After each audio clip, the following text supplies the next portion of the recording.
हम सभी ने देखा होगा कई बार हमारा कोई दांत जो है वो हिलने लग जाता है। तो दांत जो हिलना होता है वो एक्चुअली क्यों हिलने लगता है, बस आज इसी बारे में हम बात करेंगे। Hello everyone, myself doctor Amita Agarwal.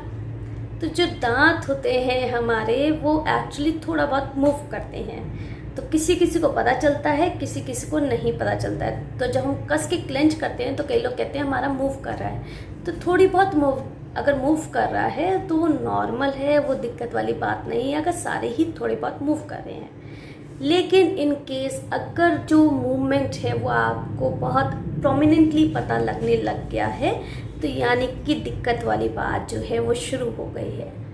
ऐसे ही हमारे दूध के दांत जो है वो हिलना एक नॉर्मल प्रोसेस होता है, जिससे कि वो हिलेंगे, टूट के गिरेंगे तभी तो पीछे से नीचे से नया दांत हमारा निकल के आएगा। तो दूध का दांत हिलना वो नॉर्मल है, ये आप सभी को पता है। लेकिन पक्का दांत हिलना नॉर्मल नहीं है। तो क्या क्या रीज़न हो सकते हैं जिसकी वजह से हमारा दांत हिल सकता है? तो एक तो कई बार हमारे आजकल देखा गया है टेढ़े मेढ़े दांत जो हैं वो बहुत ज़्यादा आने लग गए हैं। तो टेढ़े मेढ़े दांत जो हैं वो गलत जगह पे, गलत दांत पे, गलत जगह पे प्रेशर अप्लाई कई बार करने लग जाते हैं।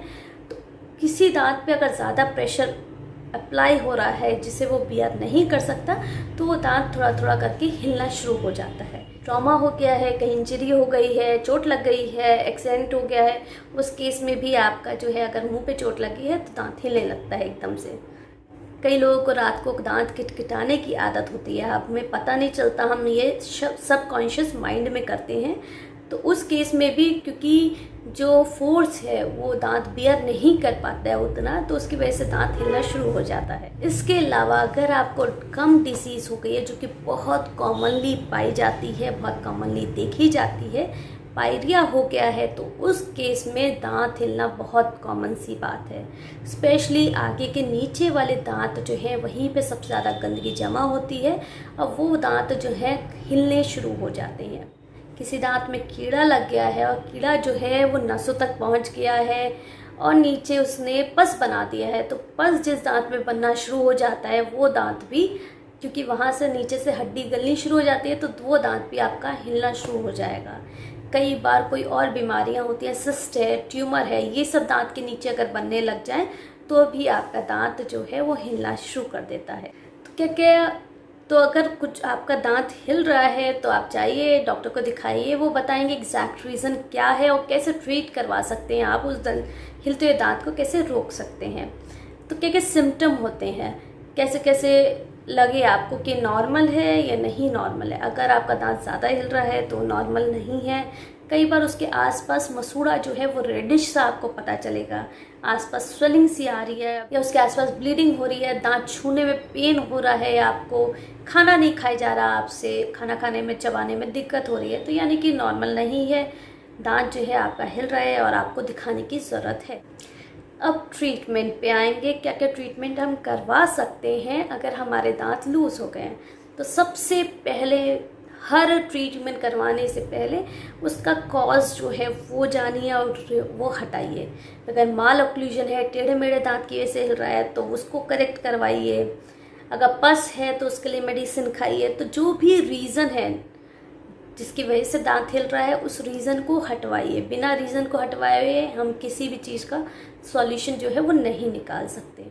और उसके बाद भी अगर दांत आपका हिल रहा है तो उसमें 2 या 3 प्रोसेस हैं जिसे हम कर सकते हैं। जैसे कि एक स्प्लिंटिंग होता है, उसमें तार के थ्रू जो हिल रहे हैं दांत उन्हें बाकी दांतों के साथ तार के थ्रू बांध दिया जाता है या दूसरे मटेरियल से बांध दिया जाता है। वैसे ही जैसे हड्डी अगर आपकी टूट जाती है तो उसे हम बांध देते हैं, प्लास्टर चढ़ा देते हैं जिससे कि वो मूव नहीं करेगी तो जुड़ जाएगी। सेम वे अगर आपका दांत जो है बहुत ज़्यादा नहीं हिल रहा है, 3rd ग्रेड का नहीं हिल रहा है, तो स्प्लिंटिंग करके दांत को तार से बांध के हम रोक सकते हैं। वहीं कि वहीं जब वो मूव नहीं करेंगे तो उसके आसपास हड्डी जो है वो बननी शुरू हो जाएगी और मजबूती पकड़ लेगी वो दांत जो है। लेकिन अगर दांत बहुत ज़्यादा हिल रहा है, नीचे के बोन लॉस हड्डी जो है बिल्कुल गल गई है, तो वो निकालना ही पड़ेगा आपको दांत, वो जो है वो हम रोक नहीं सकते। किसी किसी केस में जहाँ पे हड्डी कम होती जा रही है, गल रही है, वहाँ पे आप बोन ग्राफ्टिंग भी करवा सकते हैं, यानी कि हड्डी वहाँ पे नकली हड्डी के जो पैचेस आते हैं वो लगवा के सर्जिकल प्रोसीजर भी करवा सकते हैं, जिससे कि हड्डी का सपोर्ट मिल जाए आपके दांतों के और वो जो है हिलना कम हो जाए। तो ये काम भी आप इजीली करवा सकते हैं किसी भी स्पेशलाइस्ट के पास जाकर। अब हम प्रिवेंट कैसे करेंगे कि हमारे दांत ना हिले? तो प्रिवेंशन के लिए सबसे बढ़िया सबसे पहले है कि अपनी ओरल हाइजीन मेंटेन रखिए। 2 बार ब्रश करिए, प्रॉपर रिंजिंग करिए, प्रॉपर फ्लॉसिंग करिए। कोई भी गम डिसीज़ या पेरियापाइकल डिसीज़ ये सब नहीं होने दें। उसके अलावा डेंटिस्ट को विज़िट करिए twice a year, 2 bar dentist को साल में विज़िट करिए, जिससे कोई भी दिक्कत अगर शुरुआती तौर पे है तो वहीं की वहीं रोक दी जाए।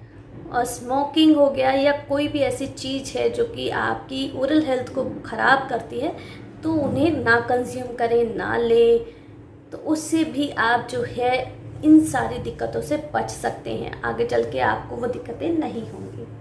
होप कि आप ध्यान रखेंगे अपने दांतों का और लूज़ नहीं होने देंगे उन्हें। जैसे बाकी के बॉडी पार्ट बहुत ज़रूरी हैं हमारे लिए, वैसे ही दांत भी बहुत ज़रूरी हैं हमारे लिए।